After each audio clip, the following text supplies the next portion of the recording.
Hey guys, it's been a while since I released my first review, right? But don't worry, when you were least expecting, Little Deeper's here will come out of the dumpster and scream.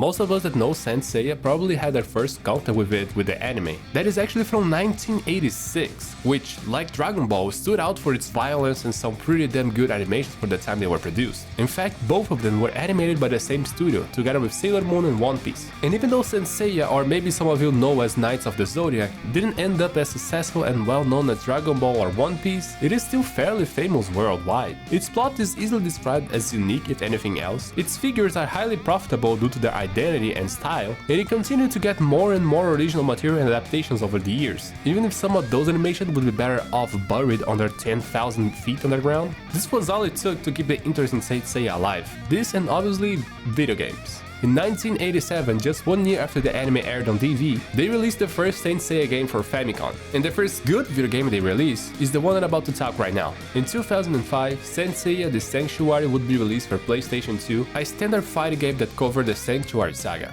which is arguably one of the best, if not the best and most beloved saga across the fans throughout all of the anime. And I am the type of guy that likes to approach what I'm discussing in separate segments, so I'm going to be talking about things like graphics, then audio, then script, then characters, all these kind of things, but I will do it separately so I can organize better my thoughts and so you can focus on what I'm talking about at the moment, similarly like I did in my last review. So with no further ado, let's start it.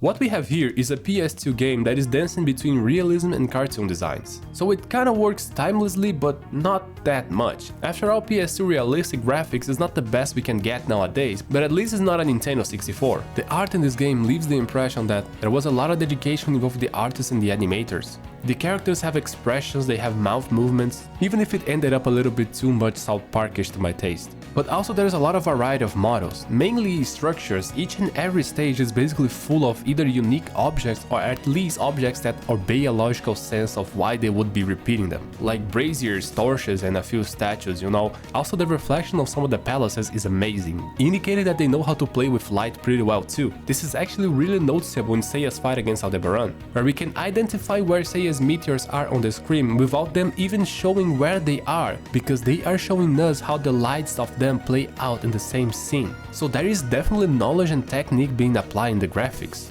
The armors would also look stunning, if not for the details on them that look serrated in a lot of parts. Unfortunately, for whatever the reason, regions of the armors where a lot of those details are lose three-dimensionality, making it appear very flat even in some cases. And I also have no idea why in some armors, like in Death Masks, the ruby on his headgear is somewhat more blurred if compared with the one on his chest piece, but I still think the armors do look good. I even prefer some of the aspects of them better in this game rather than its sequel. The problem in this game's graphics start appearing on the bits that I don't even think should be in this game at all. Like, there's these beaten up sections where you have to face a bunch of clothless warriors. Everything about it is just awful, especially visually. The way they divide the bits where they can and can't walk is definitely anything other than subtle. Also, the stage design is either just too rushed or lazily designed. It's really not congruent with the rest of the arenas that are just stunning even though they follow a similar architecture. And completely unrelated to that, there's a few secret characters we can unlock that are not the classic 5 bronze saints and neither the gold saints. Those, I feel like they are just inferior in all aspects. But even between those, there is the stupid steel saints.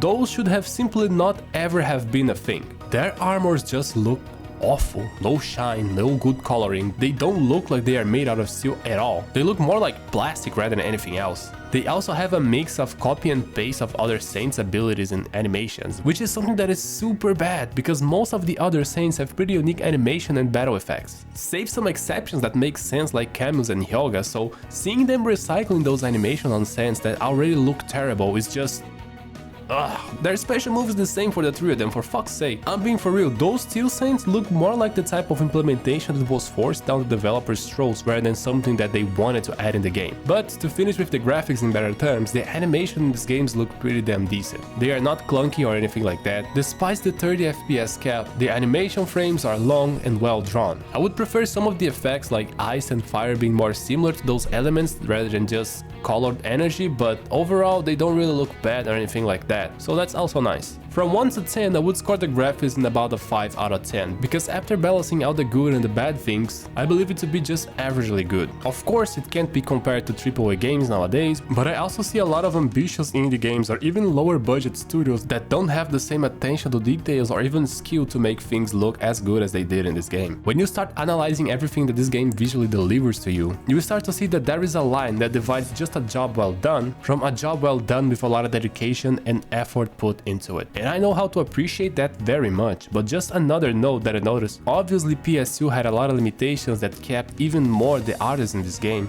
especially if you put on the screen the real resolution that this game was designed for. And just another thing that I noticed after writing the script, the Bronze Saints have an armored and armorless version, and when they are armorless, their clothing is clearly different than when they aren't. This wouldn't be too much of a problem if they weren't on a cutscene with their armor on, and then suddenly on the next one they are without them. This is a grotesque error of continuity that it can't just be overlooked, because continuity error is just an amateur's mistake and it should never be on a game or any piece of media.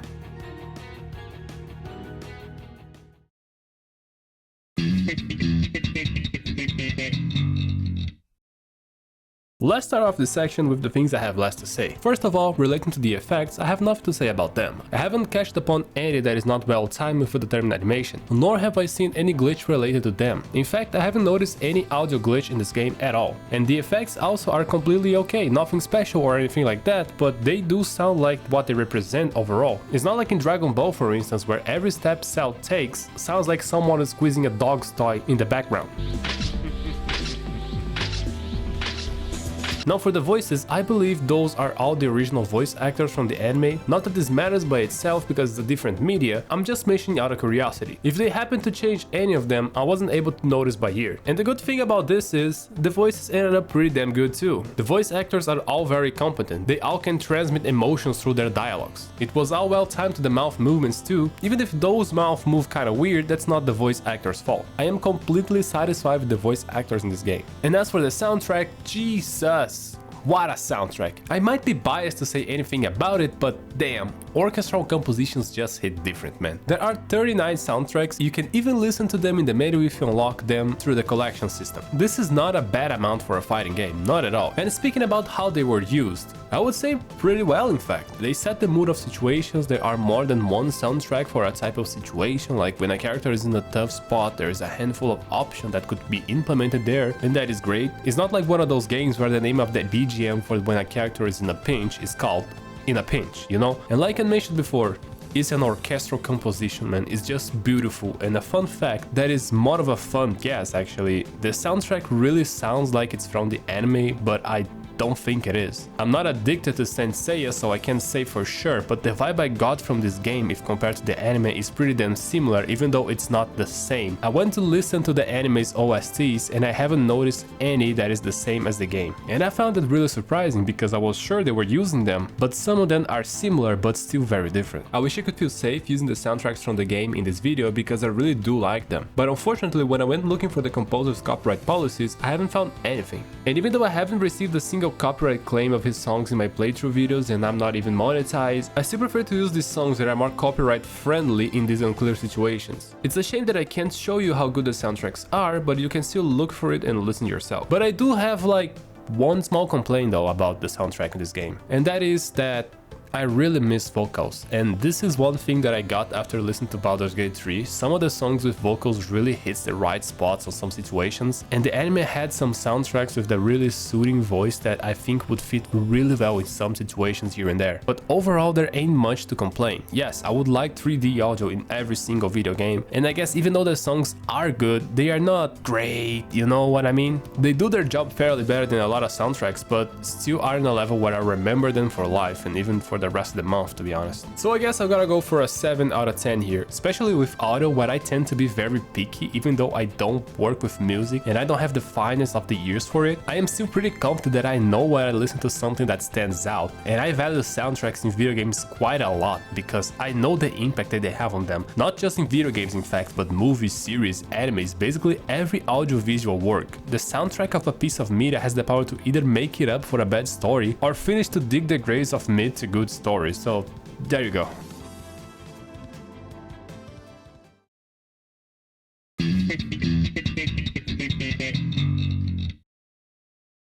I think from now on the qualities I was so pleased to describe will start to fumble apart, and the reason behind this game didn't end up as well remembered as Budokai Tenkaichi 2 for instance start to become more evident and plain to sight. So let's start with it, and despite everything I'll say about this game, I still like it very much, but I do have to be honest. First of all, evidently it's impossible to criticize this game's story without talking about the anime too, but I do believe that a game should have its own way of telling the same story. After all, it is an adaptation, and I don't think it's reasonable to judge anything about an adaptation by taking prior knowledge from different media. The reason behind it is really simple. It's because on a different media, this might be your first contact with said media. Not everyone will play this game having watched the anime before, so I do think that any adaptation should set its own foundations and its own universe. Well, that being said, the story in the game is very original. Even to this day, you don't really see much Greek mythology based animes, and even less in the same way Seiya approaches it. You know, with armored saints that draw powers from constellations and defend the reincarnation of the goddess of victory. And yes, Athena is also known as the goddess of victory. Whenever you hear the expression Shourin no Megami in an anime, they are referring to Athena. I don't know why that became a cultural thing there, but it did, and it's a fairly common expression to use whenever you won a game out of luck or something like that, you know? But anyways, I am deviating at this point. The idea behind Saint Seiya is something you don't see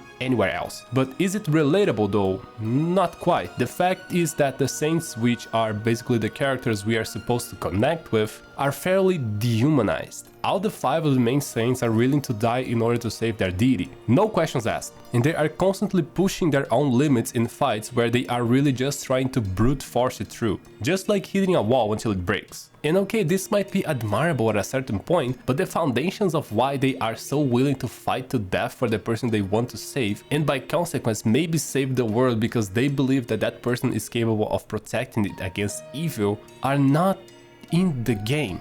They are in the anime, but in the game we are just thrown into 5 characters that we don't really know nothing about. We don't know why they are so bonded together and why they are risking so much in fights that are against their favor for a person that only gets a line of dialogue at the very end of the campaign. This type of behavior and their motivations don't really resonate with the average human being that is being first introduced to Saint Seiya. It wasn't shown Athena trying to earn the trust of the saints through her actions and sacrifices and actively feeling remorse towards the situations they were put as when they were younger. No, in the game nobody has a past basically, so I don't think you can connect much to the characters and the situation they're put, because it doesn't really connect to any similar situation for a regular person. It's not like you are left to your own interpretations, but the way you can relate to them and anything is so superficial. The story also doesn't have any level of complexity whatsoever. You just have to beat the big bad guy before the 12 hours or Athena dies. The plot is like a straight street with no intersections, no crosswalk, no traffic lights, no cars, no nothing, just a straight line to the end. You can see how it starts, and as you walk on it, you can see how it ends about 5 steps in. Max it might happen is that you may think that every bronze saint besides Seiya perished during their battles, what would give the whole situation way much more weight and show how powerful the gold saints really are and how bloody the battle for justice can be, but no. Every single one of them got miraculously revived through the powers of just because, and in the end, nothing has meaning, nothing is unexpected, nothing is really complex to any level whatsoever. And oh, now that I think about it, I haven't really explained this story very well, have I? Alright. In the world they're in, gods are constantly fighting for power, and Athena ended up reincarnating on Earth. She was being kept at a sanctuary, a place where apparently the followers of the religion that venerates her resides. But at some point, someone tried to murder her, and that person was stopped by a gold saint, one of the 12 strongest and most loyal saints that swore to fight for Athena. Saints are knights that acquire the right to wear special armors called cloths. For whatever the fucking reason, it's called cloths. That golden saint tried to take Athena away from the sanctuary because she was in danger, just to be stopped by another gold saint that thought he was a traitor. And since Athena's savior wasn't in the mood to wear his armor, he got mortally wounded, but was able to run and deliver Athena to a random stranger he met. There is a lot of stuff that don't really make much sense here, but I'll eventually talk about it, because this section will be long. But anyways, 13 years passed by, and yes, you heard me right, this person is actually 13 years old. And the guy who took her raised her and picked people to train and become her saints. Once Saori learns about her destiny, and this is really rushedly explained, like the game really just assumes that you've watched the anime already. They decided to go to the sanctuary to confront the Pope and save the world from him, I guess. But Athena was shot in the chest by an arrow that will kill her in 12 hours. And that got to be the most stupid power I have ever heard about. You can shoot someone in the chest, but that person will only die after 12 hours. What the fuck? So in order to save her, the Bronze Saints need to face the 12 Gold Saints and make the Pope himself remove the arrow from her chest. The Pope, which is the guy who tried to kill her when she was a baby, is the only one who can save her life. That will definitely work itself around, guys. Go. So the Saints go to the sanctuary, they manage to go through the 12 houses protected by the Gold Saints, defeat the Pope, and use Athena's statue shield to point at her and remove the arrow from her chest. So yeah, the Pope wasn't really the only way to get rid of the arrow, I guess. I think in the middle of the arc, the writer ended up realizing that it wouldn't make any sense for the Pope to remove the arrow from her chest, so he just had to make something else up. But after she's back, she confronts Saga, aka the Pope, and he decides to end his life. Yeah, just like that, he ends his life because that was the only way to atone for his sins, because he has an alter ego that is the one who actually was committing all of those hideous crimes that, aside from trying to kill a baby, were never really shown to us, but okay. The story ends with the saints that didn't die and Athena swearing to protect Earth or something like that. And even though it was very resumed, that is a fair and explained resume of it. There is really no need to go much further into the fight's details against the Gold Saints, because those fights got resolved in the matters of, I cannot allow myself to lose now, so I will draw the powers out of my ass to defeat the guys that should be stronger than me. It is that simple in most cases. The progression of the story during those fights are fairly fast paced, but we were given enough context for us to catch up with the rhythm. The real problem is everything prior to that. Like I said, the introduction is really rushed. We are delivered 5 characters that we will control that we basically know nothing about. Consider if you haven't watched the anime. And that are already friends and trust each other with their lives, and that have bonds, and you know, there is a huge blank space before the events we are currently in. So anyways, the events tend to have a certain fast pace, and that fact is very screaming when you take into the consideration that everything that is happening in only 12 hours, and you are probably going to beat this campaign in about 3. So the story progresses fast and furious. But like I said, during the events you can understand the personalities of certain saints through the dialogues to a certain extent. The context is given to us, so nothing really feels dislocated or senseless, it just feels fast. But I am still not over discussing the quality of the plot. Like how the story is just full of protagonist power left and right. Every saint is able to awaken their 7th sense. That is like a stage where their powers are at their fullest. And they are able to do that just because, apparently. It does make sense for this to be a mechanic in the game, but plot-wise, the way they unleash that just by almost dying is just bland. Shun is able to save Hyoga with healing powers that you are just forced to believe they exist. Shiryu pulls out a power out of his ass that makes him able to defeat an opponent that shouldn't lose no matter what due to the situation he was in. I have this power that is really powerful that I have never told nobody about, and that will kill me in the process. And it's kinda happening right now, okay? Every single fight,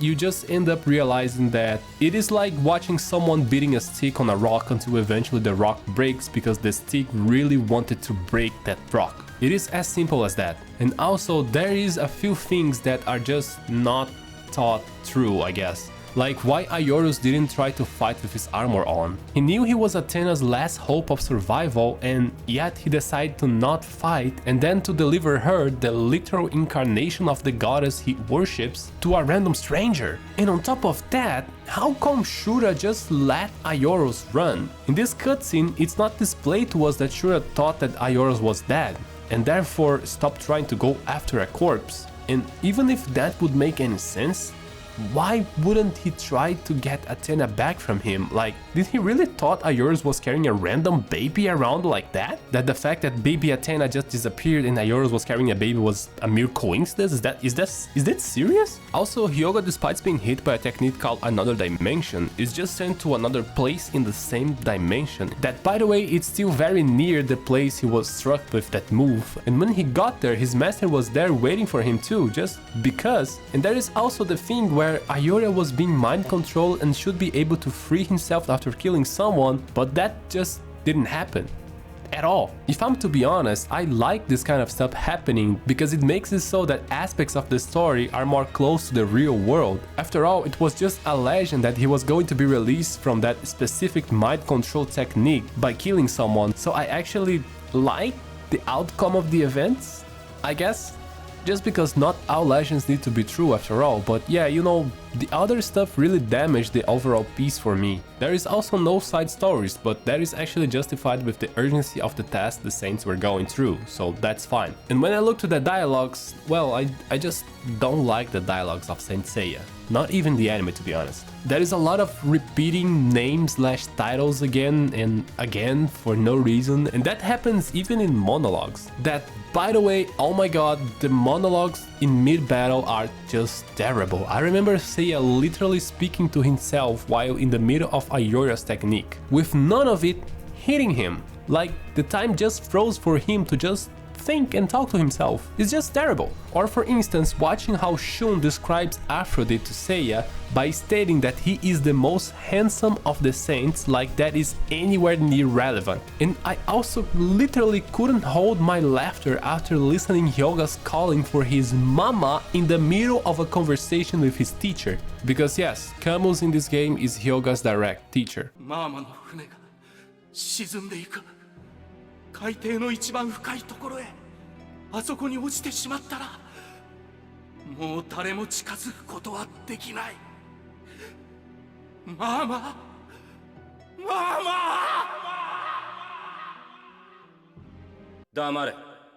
The way the script is interpreted is like as if they were in a theater play. All the voices has this announcing tone, like if they were reading a script from a play from back of the Renaissance. It really just makes the saints even less relatable and less humanized. I wouldn't go so far as saying the dialogues are terrible, but just sometimes it's hard to take them seriously, because of how theatery they sound. To finally stop talking about the script, one of the most important aspects of the script is the message behind it. It's really rare for a writer to write a story that doesn't intend to pass something to their consumers. Comedies, for instance, is one of those exceptions because the intention is to make you laugh. But I would say for most cases the author is trying to tell something for you. So did SSTS try to do that?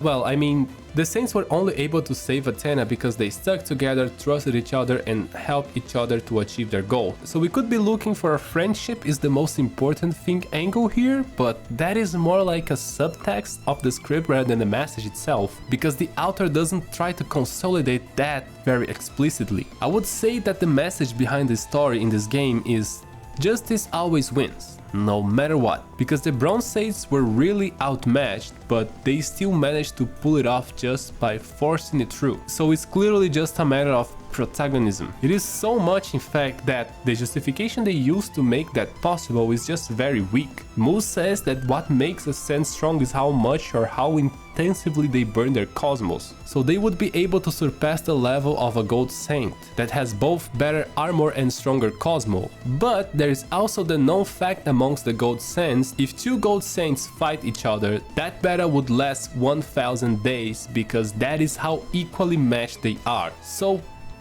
really, what is it then? Gold Saints cannot burn their cosmos any higher, but Bronze Saints can? That doesn't really make any sense. The dudes entered the 12 palaces without even knowing that the 7th sense existed, and they had 12 hours to figure it out. Come on man, there is a limit for favoritism. I think the message behind the script is really bland and unrealistic. I don't like it, and despite the script being very original and, to be honest, very interesting, when we look at the technicalities, we can see that there is a lot of room for improvement in multiple aspects aspects of it. I just gave you a handful of examples of bad writing skills or just bad justifications for stuff, but this game and the anime, to be honest, have more. I will give it a 2 out of 10 because it is original, it is able to captivate your attention, but at the end of the day you just end up way more interested in the characters rather than the story itself, and more importantly, there is a huge hole that was left because they did not adapt the previous events before the Sanctuary battle.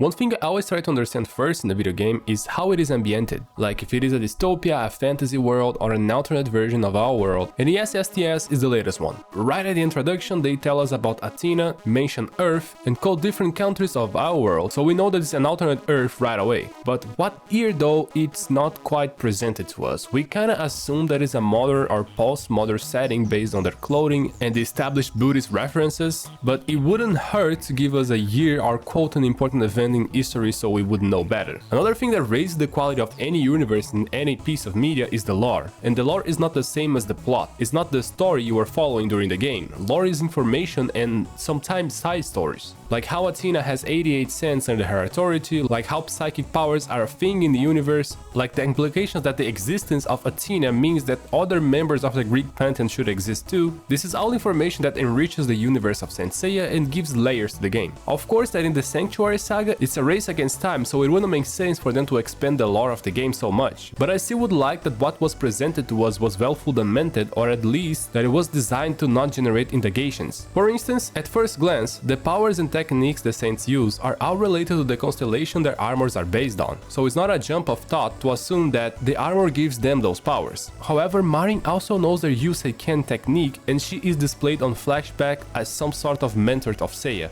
Doko and Shiryu share the same techniques, Camus and Hyoga the same way, so the question that lies here is, can techniques just be learned by saints by pure teaching? Like, can any saint learn Miro's techniques of Scarlet Needles? Because this skill seems to be pretty specific to the Scorpion's constellation, but other saints learn skills from other saints too. Shiryu and Hyoga have almost identical movesets in their masters. It is at least weird that Rocco have Green Dragon based on skills and Shiryu coincidentally has the Green Dragon armor. You know what I mean? To what extent this is just a coincidence, and to what point the armors imply a limitation to the techniques a saint can learn? That is the type of question that I don't consider healthy to the lore of the game. And outside of that, are Saori's parents human? Are they saints too? Are they still alive? If so, do they know that she is alive too? Or how they reacted after learning about her supposed death? You know, that kind of question just wanders your head when you think about how important she is to the story. In other moments of the game too, the saints come back to life with basically no right explanation or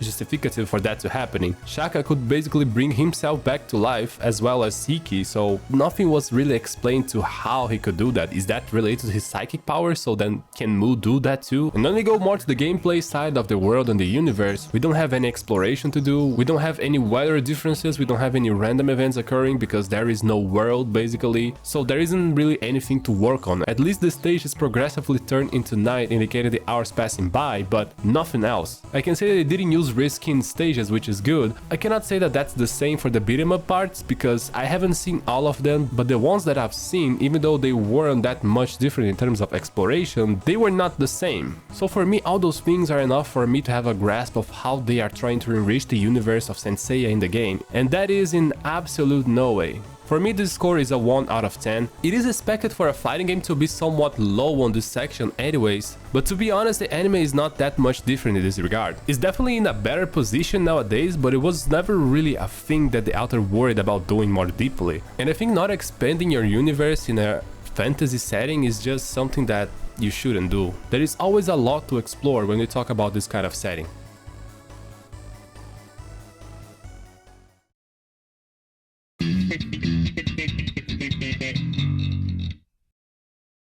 Let's start by talking about the mob characters. Why? Because this is the only thing that's going to be fast in this section. They don't have any dialogues, there is only a handful of variation of them, and they are all the same in terms of gameplay. It would just be better if they didn't exist, because the story and the gameplay elements that are actually good don't depend on them for anything. There is also one other thing that I always look for on a game, and that is if there is an Ashley on it. What do I mean by that? Leon! Help! Help me, Leon! Help! Leon! Leon! Leon!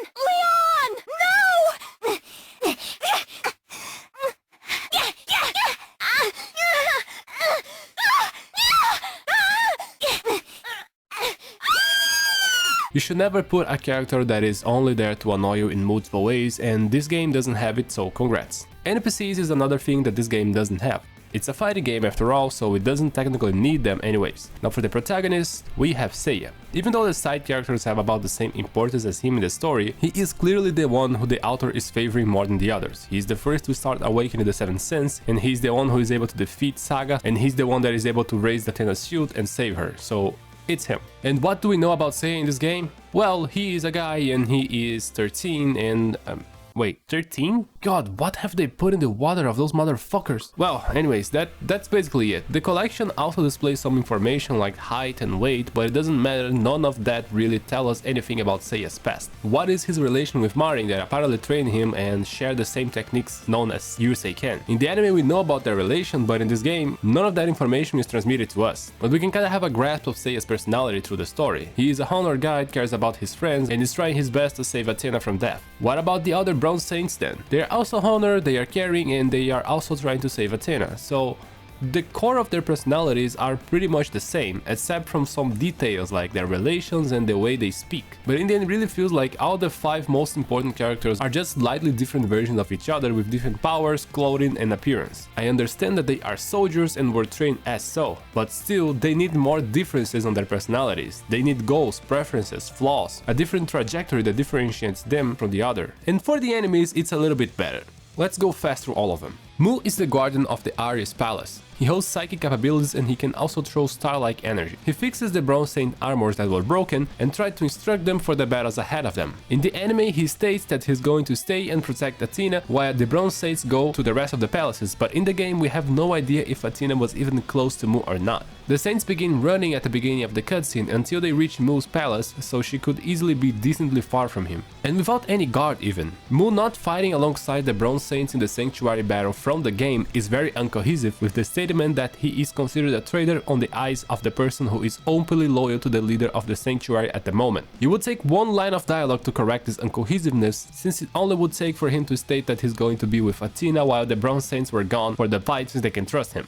Aldebaran is the guardian of the Taros Palace. He seems to be a comprehensive person but still strict to his ideals. He wouldn't let the Bronze Saints pass unless they've landed a hit on him, but at the same time it didn't seem eager to fight them to death or to be opposed to their motivation. Aldebaran also presents a similar uncohesiveness that Mu does, because he is supposed to guard the palace against anyone who tries to pass through. It is reasonable to think that the Pope specifically warned the Gold Saints about the current invaders, yet Aldebaran let them pass and decides to stay away from the fight against the rest of the Gold Saints. If Aldebaran believed that the Pope is the true authority at the Sanctuary and that the Bronze Saints should be stopped, he should have stayed his ground against them, even if that means his death. Saints with less morals than him did it, so it's unexcusable in that sense. If he believed that Sarori is actually Athena, then he should join the fight against the rest of the Sanctuary, for the exact same reason of the legion he presented. Even if a combat between Gold Saints would result in a battle that extends for 1000 days, it's obvious that buying time against strong opponents would increase the chances of survival from Saori. And if Aldebaran was simply indecisive about whose side to take, then well, that just means that the personality he displayed was a facade and that he is a character with that type of personality trait. But if that was the case, they should have explored it better anyways, giving him more monologues and screen time. It's obvious that Aldebaran is just not going with the Bronze Saints to join the fight because the author simply didn't want to get the focus off the Bronze Saints, or didn't thought it would make sense for him to go. Either way, because of that, I consider him a bad character in terms of writing, similar to Mu, but the difference is that in the anime Mu doesn't have the same problems I pointed out in the game, while Aldebaran still does. Death Mask, yes, I refuse to call him Mephisto, is the guardian of the Cancer Palace. He has a sadistic personality displayed not only by his actions but also his decoration taste. In the game he doesn't have the line of dialogue where he tells that he values power and because of that he doesn't care who is the leader of the Sanctuary as long as he's more powerful than him. So he ends up just being a really sadistic guy who likes to shame people for betraying the Sanctuary. During his fight against Shiryu, the Cancer armor leaves his body and Shiryu states that the armors refuse to serve the ones who are evil. I don't know where he got that from, because Aphrodite and Saga himself seem to be pretty evil for me and their armors didn't seem to have a problem with it, but this is just a plot hole and doesn't refer to his quality as a character, so it doesn't matter here. Just wanted to point that out. Ayora is the guardian of the Leo Palace. He is described by Seiya as an honored, wise and brave person, and he is the brother of Aioros, the saint who saved Athena while she was a baby. Ayora is also described to have sworn loyalty to Athena, but during the campaign he gets brainwashed by one of the Pope's techniques. According to legends, this technique is supposed to release itself once the target commits a murder, but apparently those legends were talking about another technique because Cassius died and Ayora didn't care much. Who knows where Cassius learned that shit? Ayora recovers his conscience after Seiya knocks him down, so now he is back and he'll be joining the Bronze Saints in the fight against evil, right? No, his goddess is on the verge of death and every minute is crucial to save her life, so it's obvious that right now the best course of action is giving Cassius a nice burial. Like, that can't wait until the dust goes down, it has to be now. Okay, so Ayora will give Cassius a funeral and will take like maybe an hour, right? That's it? He's a saint, he's super strong, he probably knows where the shovel is and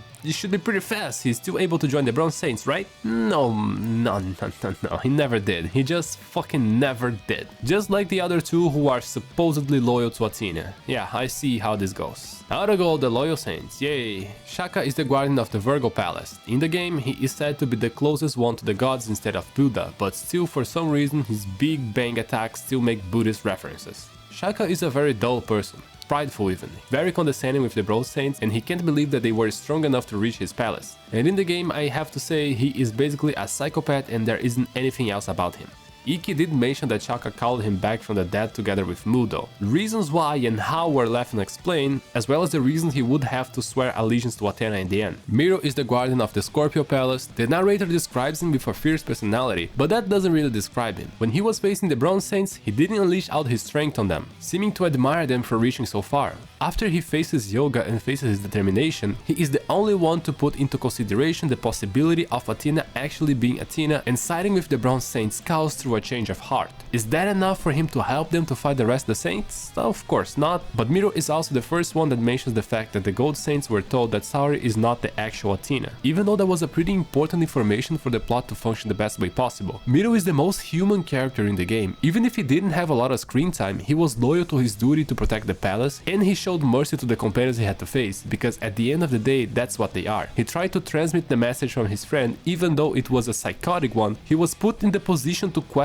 his own actions he's been taking so far, displaying repent, and he showed compassion to Hyuga by sparing his life. Even though if it isn't for that much and for a short time, Miro is one of the few characters that show intended complexity in the game together with Saga and Camus, and because of that he's my favorite character in the game, and I think in the anime too now that I think of it. Camus is the guardian of the Aquarius Palace. Matching to what you would expect from a person associated to ice, he displays a calm semblance all the time, he is collected and surprisingly very passionate, but in a bad way. In the game, Camus is the direct master of Hyuga, and when he sees that his student is in the sanctuary, he decides to test him to see if he's up to the task of facing the Pope. Just like against Miro, we are obligated to win against him in order to progress, despite the cutscene displaying that we lose the fight in the end. I hate when they design the fights like that. I'd rather if they force me to lose in this goddamn fight just to be coherent with the narrative. But anyways, I don't know what exactly happened to make Hyuga remember about his mother in the middle of a conversation, but he did, and he started to scream mama while crying and getting on his knees, and it was just pathetic. I kinda get why he was put into a nice coffin. I think in the anime Camus somehow shoots something at the place his mother is buried, but I'm not sure. I have the impression that something like that happened. But it doesn't matter because in the game Hyuga just goes mental, and after that Camus freezes him on eternal ice. I kinda understand the logic of finishing him yourself, since in your head he is not going to survive against the other saints anyways, but we have to convey that this is pretty psychotic. It feels like Camus sees Hyuga as a horse that just broke his legs and just shot him in the head. That didn't really resonate with me as I think the author thought it would, but at least there is a logic. Sometime later, Hyuga is able to reach his master again, beating him this time, and Camus silently admires how he was able to dominate his strongest technique to defeat him, and such as the eyes with a cold expression, he contemplates his death and wishes that Hyuga will be able to use his strength to follow the path he believes in, showing us that Camus did care about Hyuga and always wanted the best for him, despite his lapse of judgment. They were able to capture Camus' essence pretty well in the game in my opinion, and aside from that one part of him that I can't really relate, he's still a very human character with a complexity imbued to him. Just like Miro, Camus is also a great character in the game. Shura is the guardian of the Capricorn Palace. He is the man that killed Aioros, and his personality is I kinda want to say stubborn. Once he sees how Shiryu is willing to spend his life for Athena, he says that he must live and continue fighting for her. Shiryu was supposed to die with Shura, but in the final cutscene he is still alive and it's not really revealed for us why. So it's safe to assume that Shura did something for that to happen. In the game it's not showed how and why though. There isn't much else for Shura. His actual allegiance is not really transparent. He does seems to be like Deathmask, Shaka and Aphrodite in this game, but his motivation for defending the palace against the Bronze Saint is not well explained like in the anime, so he just loses a lot with that. Aphrodite is the guardian of the Pieces Palaces. He is described by Shun as the most beautiful saint amongst the 88 saints, like if that was relevant for anything. And he is also the person who killed Shun's master, that we never even met or heard about until now. Truth is, basically nothing of Aphrodite's personality is lived out for us to see, only that he thinks that Shun's loyalty to his master is beautiful. He has just too few lines of dialogues and those dialogues barely even say anything about him. In the games, Aphrodite is just a guy that is there and that dies and that's it. Gemini from Gemini's Palaces is an illusion created by Saga. Rocco is the Libra Saint and Shiryu's teacher. That is displayed on an alternate chapter of the campaign. He is also some sort of an illusion. And lastly, Saga, the person known as Pope, that is also the Gemini Saint and the main antagonist of the campaign. Saga lives with a double personality disorder, where one is honorable and just and the other one is just completely evil. The evil one is the one that opposes against the Saint's quest, while the good one even helps Seiya with useful information. Even though Saga presents potential, his personality, past and any information about his condition are barely even explored. He is a very weak antagonistic device who is just evil for the sake of being evil, and we don't even necessarily hate him or understand him. He is just there as the last boss of the game, so beating him means nothing to the player. Quite a letdown, but he is still better than the saints whose actions are conflicting with their personalities. That is basically every character that has some sort of relevance in the game. Athena is also a character, of course, but she suffers from the same lack of personality and screen time. Overall, the Gold Saints as an antagonistic device work, even with the problems of some of them. The fact is that most of them are constantly being warned off, feared and respected by the Bronze Saints and the other Gold Saints. So in the end, every battle against them have some sort of weight because we are told that in their universe, they are not just random anybody's. And the fact is, most of them have traces of sociopathy and psychopathy, or at least some serious lack of common sense. Let's be real here. If every single Gold Saint that was against the Bronze Saints swarmed at them at the first palace, the result of this bravada would be very different. Just like if they ever questioned that 13 years ago the incarnation of Athena vanished from the sanctuary and now a 13 years old girl appeared claiming to be Athena, with saints that swore to protect Athena at her side. You got to admit that any reasonable person would at least start doing some sort of association. That makes most of the saints seem very dumb to say the least. But one good thing about them though is that they are very distinct from each other in terms of powers, personalities and appearance. And that is a really nice thing. I would say that the characters in SSTS received a score of 3 out of 10 just because there is just way too little about them. Like I said before, Miro is the only one that showed more personality amongst them all, and it's still very little in such a small window of time. And that is a shame because I can see how the essence of them is somewhat maintained from the anime, but they fail to transmit some key personality traits displayed on the anime that really raises them as characters. And it's also a shame because a big part of the anime is the characters rather than the plot or the lore, so seeing them being just a shell of what they could be here is definitely a letdown for me. The Gold Saints needed more dialogues and screen time, and that is something that hurted this score very much.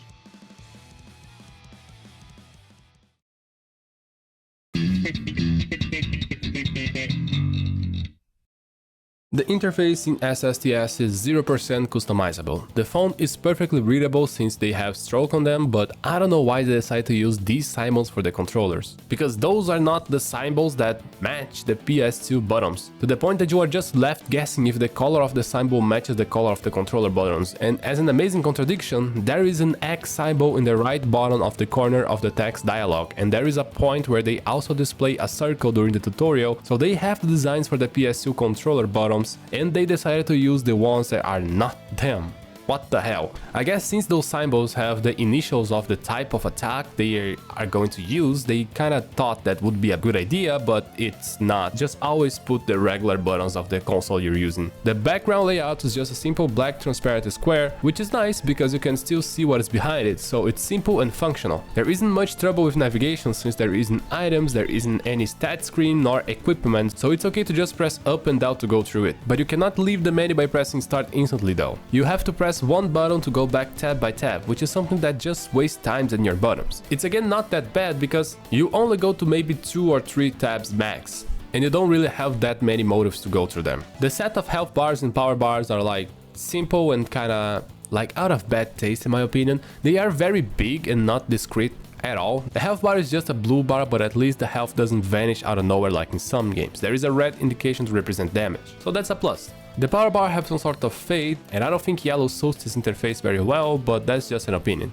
And the thing about this interface is that it properly shows everything the players need to know, so the information are properly displayed, but the design is left to wish for. One thing about this game is that it has so little interface that several points that I have written to judge the quality of the interface are not present, and the game functions without needing them. But this is also because this game is so small and focused on being a pure fighting game that it wouldn't make any sense for those elements to be there anyways. But the thing is, I do believe that RPGs and games oriented with RPG elements such as exploration, decision making, customizing your characters, lore, and a decent level of focus of storylines are the pinnacle of what video games can achieve. If you don't agree with me or think I'm just playing favoritism here, just look at what games usually wins the Game of the Year awards, and likewise the other nominees for it. Does that mean that games that do not have all that elements are bad and shouldn't be played? Absolutely not. It just means that comparatively, those games lack content and material that other games have and found great success with it. And that is how I make my reviews. I award scores and judge the game's quality, comparing them with everything that is out in the market, not with other games from the same genre and not with other games from the same time period. If you don't agree that this is how you should judge a game, then I think you won't find my reviews fair or even entertaining. But for the score of the interface,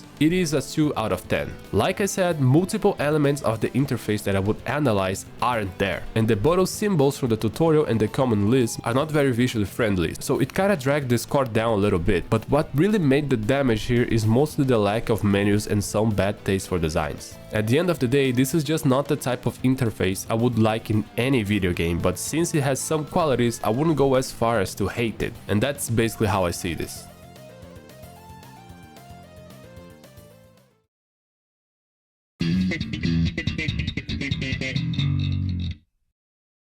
Gameplay, the most important part of every video game. This is what makes it so you can ignore all the flaws you see during your playthrough. After all, if the gameplay is good, you can play it. So let's start with what is really important in a fighting game. In my opinion, is the combos. If your combo consists in pressing the same button over and over again, then this is not interesting. That doesn't reward the knowledge you acquire with the character. That doesn't fulfill your desire to hit your chest and say, I am the GOAT of this character. That is one of the main reasons why there are so many Mono Katarinas, Mono Rivens, Mono Akalis in League of Legends, for instance. The complexity on their kits. And well, SSTS definitely lacks on the department of complexity. You can go with just pressing square or just pressing X to complete a combo. Or you can start pressing square or X after you hit one of them about 2 or 3 times. Or you can go square square then proceed to press X. This is about as much as is listed in the comments list. Once you start getting the hang of the saints, you kinda realize some stuff, like if you use grab with Seiya and then as soon as the animation ends you use Ryus and Ken, your opponent will get hit by them just before hitting the ground, making it impossible for them to dodge provided the stipulated distance is respected. And this is the type of thing that this game have a lot, and in a complete bizarre level. Seiya in fact have a mix of combo and animation skips that he can indefinitely keep damaging his opponent. You can do this of course when you really play the character optimally, and that is one thing that the players who don't addictively play this game will achieve. But most fighting games are like that, to be honest, cancelling animations and using the windows where your opponent can't really respond to it. But in SSTS they have an escape mechanism. You can press X and square together to create an explosion that knocks your opponent back. It costs all of your power bar and it can be countered by another of the same explosion. So consider that you generate that resources by being hit. I would say it is a good escape mechanism. To counter the start of a combo you can defend, and that can be countered by the grab that ignore your defense stance. And if you get grabbed you take damage and is thrown away, which can lead to a start of another combo. There is also your special attacks that cost a certain amount of power and can add to your combos and animation cancels. This game also has the Big Bang attack system that can be blocked by the defense stance and cost all your power bar. There are 3 levels of Big Bang attacks determined by the amount of time you keep the circle button pressed. This is a terrible way to charge that power. Keeping the circle button pressed is completely dysfunctional with the way most people hold the controllers, because you can still use the other attacks and move while charging it. Not to mention that not every character have 3 levels of Big Bang attacks, meaning that even if you spend the same amount of time charging the Big Bang attack, there are characters that have all the 3 levels, you'll still not be able to unleash the same amount of damage they would. So the combat in SSTS is kind of on a conflicting middle ground for me. There are combat features that counter others and that makes the gameplay somewhat dynamic, but you can start to feel that the combat combat is very monotonous due to how hard it is to play this game optimally, and even just close to optimally. I mean, I've seen a guy doing some combos on the game, and I've got shocked by how much you can cancel animations and take advantages of small windows. I'll leave the link of his channel in the description. This guy is actually a monster in this game. And after watching his channel, I saw that there is a lot you can do in this game, but it's just so unreal to assume that the average player will come even close to playing that level. Not to mention that the biggest enemy of fighting game players is present to be a part of some combos. The wall. Even though the wall in this game is not as bad as in regular horizontal fighting games, you can still use it to lock your opponent. So like, I can see that there are elements that can make this combat more competitive, but not more fun, and that is a big problem in my perspective. I think the average guy will only enjoy this combat if he already knows Seiya and want to have the experience of playing with the characters he loves, but outside from that, it's really not very exciting to play. I played the whole campaign in the hardest difficulty that the game has to offer, and the machine also doesn't do the combos our buddy Drunky can do, not even close in fact, so that just kinda reassures my point on the subject. And the combat itself is well done in the technical aspect of it. The commands are responsive, the hitboxes are completely fine from my perspective, so in this aspect I have no complaints. But I still have more I want to cover. One of the advantages of this being a fighting game is that all of the fights from the campaign are somewhat different. The Saints have different powers, so you have to be aware of different things during each fight, making it so the gameplay is not monotonous, so the enemies feel different. But in Saint Seiya you don't really feel the fights getting progressively harder in any way. It's the opposite in fact. It is tougher in the beginning because you are facing an opponent with the same AI that the last boss of the game will have, but you have no experience yet. And that is actually coherent with the reality of how it would be like facing those Gold Saints in real life, since theoretically all Gold Saints have the same power level, but also progression wise is not really what you want on a video game. I don't think this game should have different levels of difficulties to choose to go through the campaign. I would much rather like if they increase the difficulty level of the AI as we go through the battles, so that Saga would really feel like the last boss of the campaign instead of just another Gold Saint. Another big problem of this game is that it's set on 30 FPS, what makes the controls feel actually really stiff, and that also causes problems with responsivity to react to the Big Bang attacks from your opponents. Since you can't revive when you get hit by a Big Bang attack, it's pretty damn annoying having to predict when the window to counter the Big Bang attack is going to be instead of react to it. And that is caused by the 30 FPS cap, because in the sequel of this game this doesn't happen. Yeah, so in general, I think the score for this combat is 3 out of 10. Don't think I forgot the beating up bits too, the gameplay is just not made for those parts and it's just awful to play them. And to be fair, even if I'm to compare the gameplay of this game with most of just other fighting games, there is really no comparison. I don't think the average player would prefer the type of gameplay this game has, even if compared to the other decent Saint Seiya games, and even less if compared to other games. It's not a terrible combat though, but it does have a lot of bad stuff attached to it.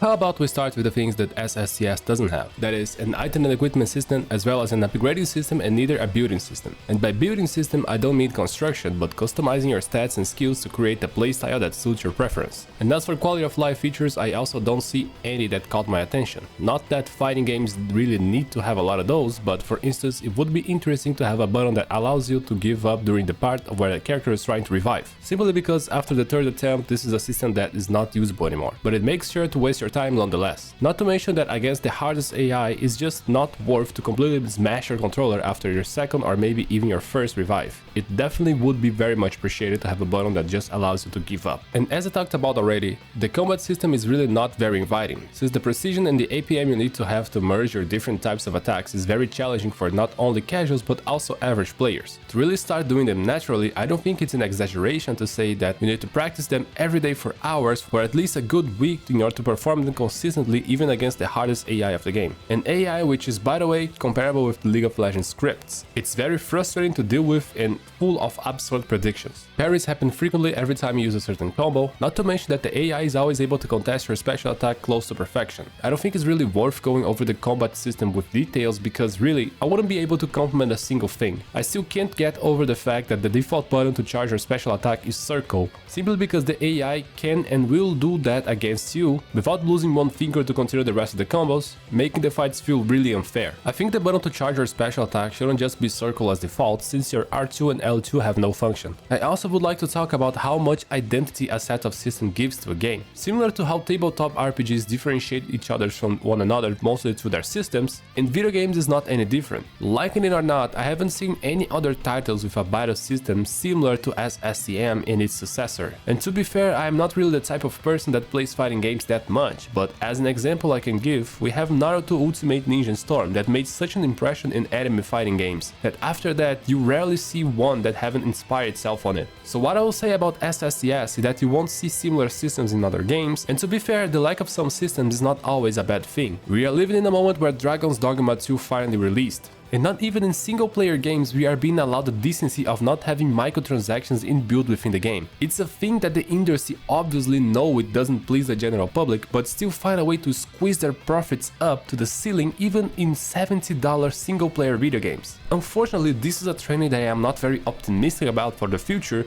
at least not in AAA titles at least. But I mean, who knows, maybe the industry will suffer some sort of change in the future. What is important here is that SSTS doesn't have any of that, and that's a good thing. Overall, for the score, I would give a 2 out of 10. And yes, this being a fighting game means that not all those systems are really necessary, but less content means less value nonetheless. Not to mention that what they presented is not the best too, so. But there is one system that I forgot to talk about and kinda sealed the deal for this score, and that is the collectible system. To unlock some of the collectibles, you actually have to lose a fight with a character in a mode that locks you into 13 consecutive battles that displays a lot of time-wasting transition screens. Or another where you have to win against a CPU for like 10 times in a row to unlock a character, so you just put the AI in the easy mode and make sure that there is no chance for you to lose, and now you're in for at least half an hour of battles that you know you won't lose but still will get you a new character, so you just keep doing it just like a mindless zombie pressing the same button over and over again. And even to unlock Mu, you have to choose to not skip the tutorial, so what the fuck? And none of those conditions to unlock those collectibles are displayed within the game for you to know, so you're just left on your own, or maybe one of those written guides that old games like this one used to have. And that's why I think the systems in this game are in such a bad position.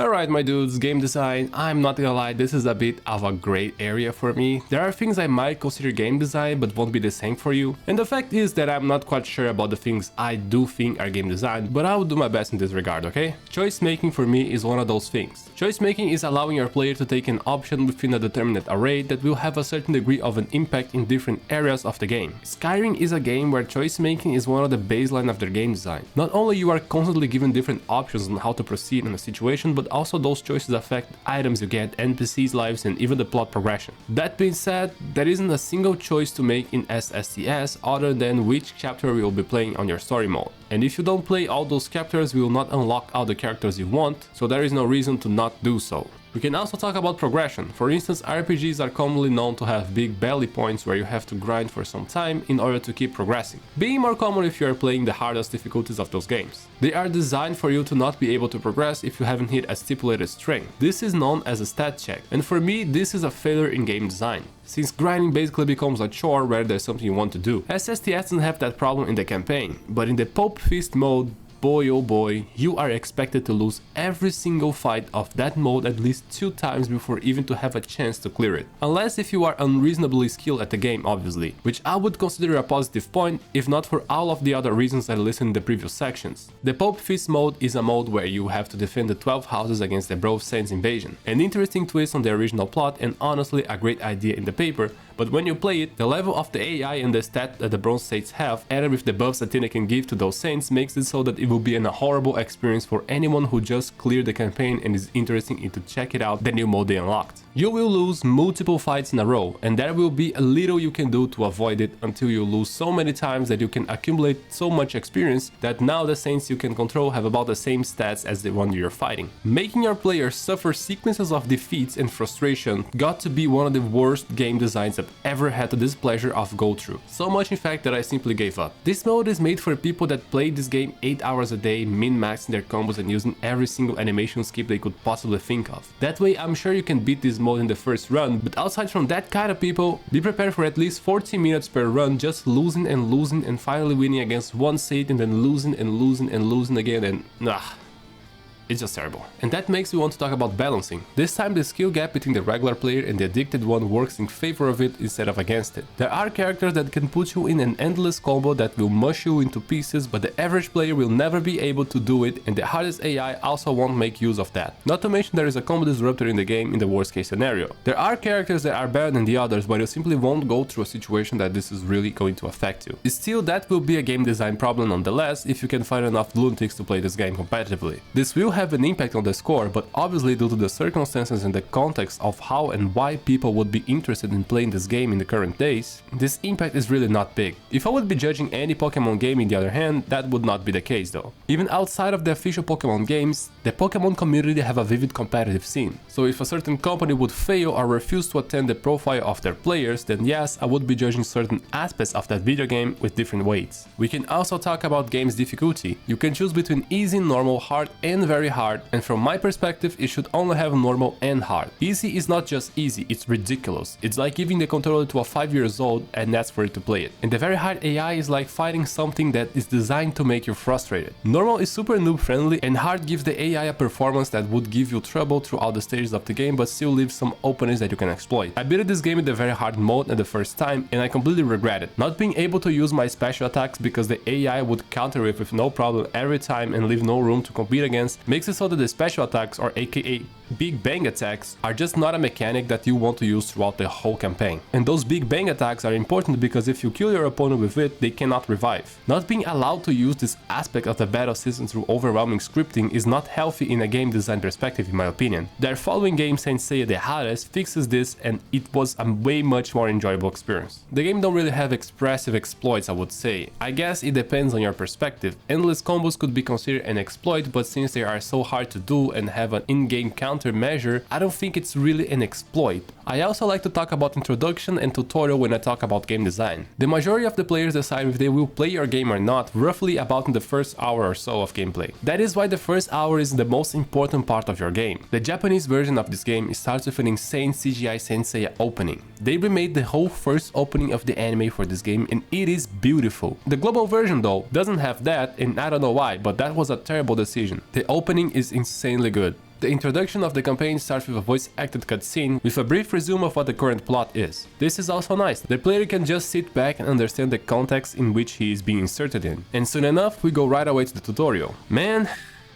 what a tutorial. The tutorial follows this sequence. Text dump and then giving you a simple task, like press square until you completed a combo. Then another big text dump. The tutorial does explain everything you need to know about the combat, but it's extremely boring. I can see people just giving up and pressing X until they are put into a situation that they don't know what they need to do. This is not the worst tutorial, but also definitely not the best. And then you go through more cutscenes and complete a chapter, and then more cutscenes, and then finally you can play. Like, I enjoy the idea of starting with cutscenes, but letting the player control their characters soon is also a good thing, you know? It's important that the developers know that whenever you choose a game to play, you actually want to play that game, not watch an anime. The good thing is that you can skip the tutorial whenever you want, but the bad thing is that you have to start a new campaign if you want to see it again. And if you skip the tutorial, you don't unlock Mu. So things could have clearly been better thought through. I think even letting the player fight Mu before the tutorial in a scripted defeat and then making Mu explain the commands for the player as a way to teach them how to fight is a better option, because at least you let the player have a grasp of how the combat looks like and other controllers before making them wait that much. And I think that is as much as I can squeeze out of my brain about game design. I am in fact quite insecure about this section, simply because I feel like I should be talking about more stuff, but I don't necessarily know what. So if you think I missed something, or you think that I talked about something in another section that should be discussed in here, please tell me in the comments. And in fact, tell me if you think I missed stuff on every section. My intention is to make the most complete review possible, but I doubt I can make that in my first or second attempt even. So please do give me ideas in the comments. But the score for me will have to be a 2 out of 10. When I think about game design, I think about intention, and when I think about intention in this game, I don't really see it happening. What is the intention behind the beating up parts? What is the intention behind making your player lose 13 battles in a row in the post-game mode? What is the intention behind unlocking collectibles by losing battles? You know, some of the stuff here just waste your times because they don't offer nothing in value in return. One thing I realized after playing the campaign again is that the beat 'em up part is something that you unlock if you score a rating of at least silver in a fight of the campaign. Can you understand that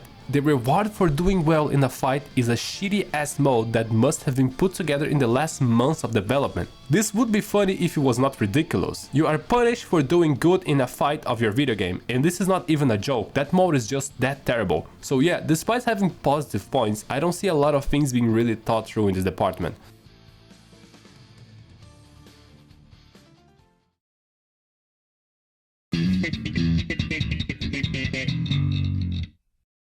This is kind of a Joker section. I'll talk about stuff here that doesn't really suit the other sections, but they need to be discussed still. One of those things is remapping. Whenever a game locks you in default bindings and don't let you remap it, I just know that the developers don't give a damn about the player. In SSTS, you can remap the controllers. You can even set the same actions to different bindings. That solves the problem I mentioned earlier about how you have to charge your special with circle, making it harder to use the other actions. Because R2 and L2 don't have any function in this game, so you can just assign to them with no problem. But I still do have to criticize how they haven't thought about putting that charge button in any of them as default setting, because it seems like a very important key to put on the bottom that allows your other fingers to be free. You can also change the voice, music and effects volume separately. This is good, but I would also like for it to have a master volume and a menus volume. And nowadays localizing is a thing that companies are worrying more about, but back in the day that wasn't really a thing. In SSTN it's kinda odd that you can choose between two voice languages, Japanese and French. I have no idea why French, but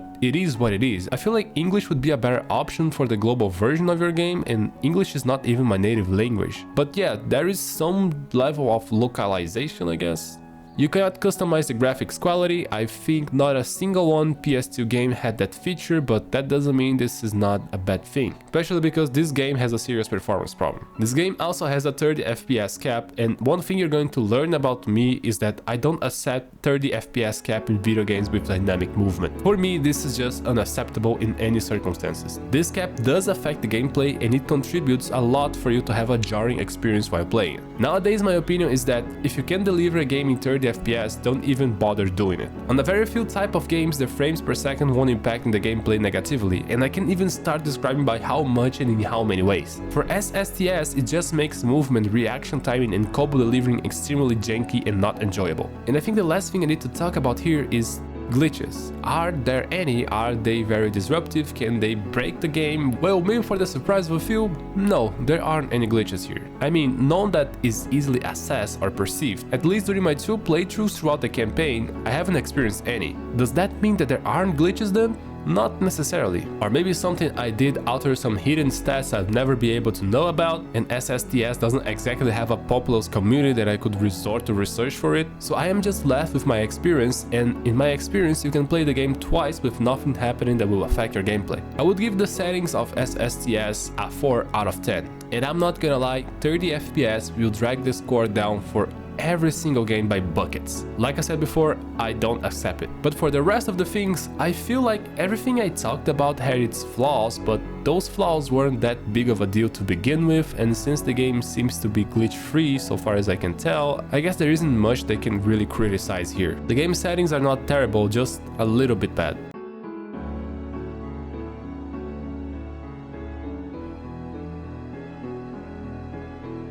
So adding all the scores, Saint Seiya the Sanctuary scores a total of 31 out of 100. By no means a terrible game, but for sure a game that holds a lot of problems with it. I'm not gonna lie, the fact that this game's campaign is relatively short and that is based on the famous franchise makes it so that you can play it until the end and ignore some of the problems you have. And depending on the difficulty you play, you can even have a pleasant experience. That phrase that says that hunger is the best seasoning is well suited for this game. For any fan of the franchise, it's going to be nice to play as a Bronze Saint and to experience the Sanctuary arc by themselves. Not to mention that the care they had for the graphics and the audio for sure is a thing that have its its value despite all of the other bad things or even the things that aren't there. The next title of the series made some serious improvements to almost every single thing in this game, and it definitely shows the development of this game's company in the industry. So if you want me to review it next, tell me in the comments, I will definitely consider it. But for now, that's it.